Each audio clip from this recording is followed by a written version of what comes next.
நேர்களே, முக்கிய செய்தி.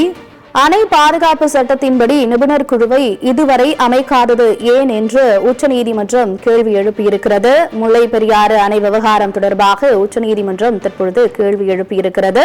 தேசிய அணை பாதுகாப்பு சட்டத்தை அமல்படுத்துவது குறித்து விளக்கமளிக்க உச்சநீதிமன்றம் உத்தரவு பிறப்பித்திருக்கிறது.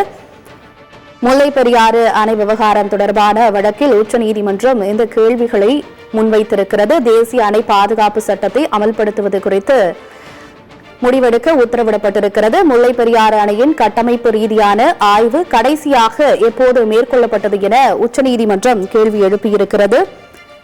அணை பாதுகாப்பு சட்டத்தின்படி நிபுணர் குழுவை இதுவரை அமைக்காதது ஏன் என்று உச்சநீதிமன்றம் தற்பொழுது கேள்வி எழுப்பியிருக்கிறது. முல்லை பெரியாறு அணை விவகாரம் தொடர்பாக உச்சநீதிமன்றத்தில் வழக்கானது விசாரணைக்கு வந்திருக்கிறது. இந்த வழக்கில்தான் தற்பொழுது நீதிமன்றம் இந்த கேள்விகளை எழுப்பியிருக்கிறது. தேசிய அணை பாதுகாப்பு சட்டத்தை அமல்படுத்துவது குறித்து விளக்கம் அளிக்க உச்சநீதிமன்றம் உத்தரவு பிறப்பித்திருக்கிறது.